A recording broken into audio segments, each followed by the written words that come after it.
semuanya, salam jumpa. Ketemu lagi dengan Nofrita Suryani, guru SMA Negeri 5 Kota Jambi.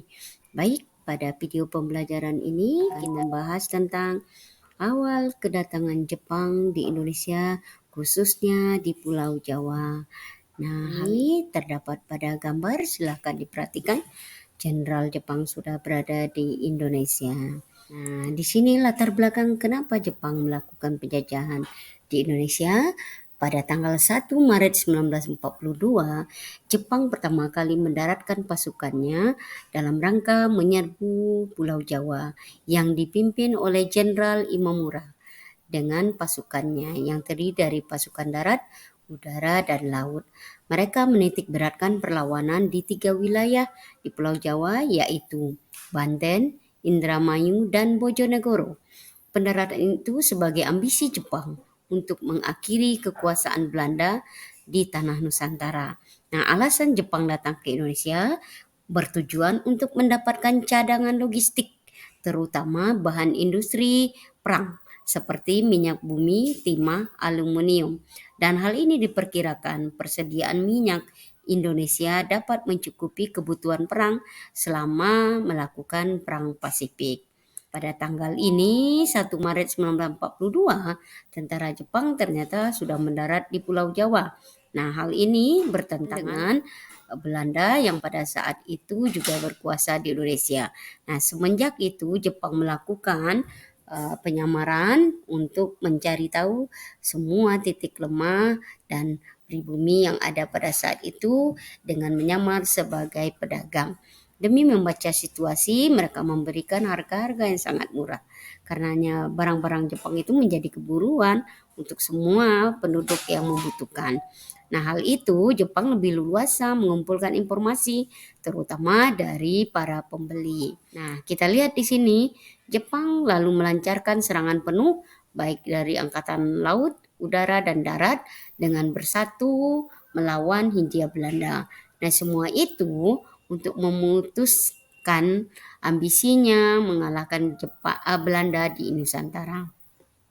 Penyerangan itu membuka kekalahan Belanda karena pihak Belanda ternyata tidak pernah meningkatkan armada dan angkatan perangnya. Maka pada tanggal 8 Maret 1942 di Jenderal Terpoorten atas nama Komandan Pasukan Belanda yang berada di pihak sekutu menandatangani sebuah pernyataan tanda syarat yaitu ke Jepang yang diwakili oleh Jenderal Imamura yang berlangsung di daerah Kalijati, Subang. Nah, peristiwa itu dikenal dengan istilah kapitulasi Kalijati.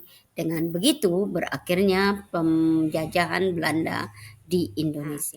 Nah, ini salah satu bentuk gambar penyerahan kekuasaan tanpa syarat dari Belanda kepada Jepang pada tanggal 8 Maret 1942. Nah, setelah melakukan penyerahan kekuasaan, pasukan Jepang melakukan sesi foto bersama. Nah, dari sini kita dapat melihat apa saja yang dilakukan oleh Jepang, upaya untuk propaganda Jepang di Indonesia. Yang pertama adalah Jepang mengakui Indonesia sebagai saudara muda dan mereka adalah saudara tua. Yang kedua, Jepang mengizinkan bangsa Indonesia untuk menggunakan bahasa Indonesia, menyanyikan lagu Indonesia Raya, dan mengibarkan bendera merah putih. Dan mereka juga melakukan penghapusan nama-nama yang berbau Belanda, serta membentuk gerakan 3A. Nah, dari tujuannya Jepang ke Indonesia adalah untuk mendapatkan sumber daya alam, terutama minyak bumi. Nah, untuk mendukung perannya dalam melawan Amerika Serikat serta sekutunya. Nah, cara Jepang melakukan pendudukan di Jawa sangatlah keras dan kejam. Jepang menerapkan sistem kerja paksa yang kita kenal dengan istilah Romusa yang memaksa rakyat Indonesia untuk bekerja tanpa upah serta perlindungan yang berada dalam proyek-proyek bersifat militer dan sipil seperti pembangunan jalan raya, jembatan, lapangan terbang, rel kereta api, dan pertanian. Sehingga banyak para pekerja Romusa yang meninggal diakibatkan karena kelelahan, kelaparan, penyakit, ataupun kekerasan. Jepang juga melakukan berbagai tindakan represif seperti penyiksaan dan pembunuhan, pemerkosaan, penyitaan harta benda, penganiayaan terhadap para pejuang kemerdekaan Indonesia. Sehingga hal inilah yang nanti memaksa orang-orang Indonesia melawan dari Jepang. Baik, lanjut ke slide berikutnya, yaitu dampak dari penjajahan Jepang sangat menyebabkan penderitaan dan kemiskinan yang sangat luar biasa, khususnya bagi rakyat Indonesia. Banyak orang kita yang mati kelaparan, sakit, dan kekerasan. Ekonomi Indonesia makin hancur akibat eksploitasi sumber daya alam dan terjadi perang yang berkepanjangan. Dan hal ini dunia pendidikan dan kesehatan mengalami kemunduran. Budaya dan identitas bangsa Indonesia juga terancam oleh asimilasi Jepang.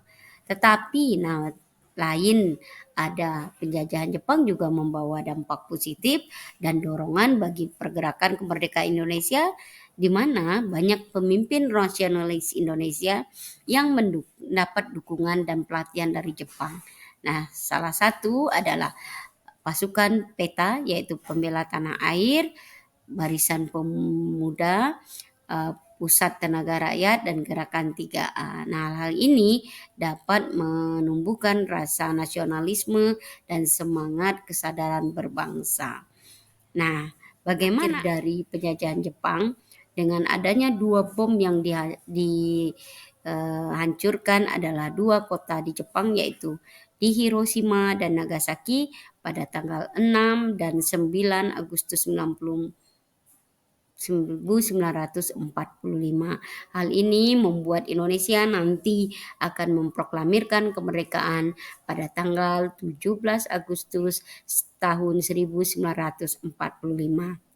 Dengan adanya peristiwa proklamasi kemerdekaan ini, berakhirlah penjajahan Jepang di Indonesia.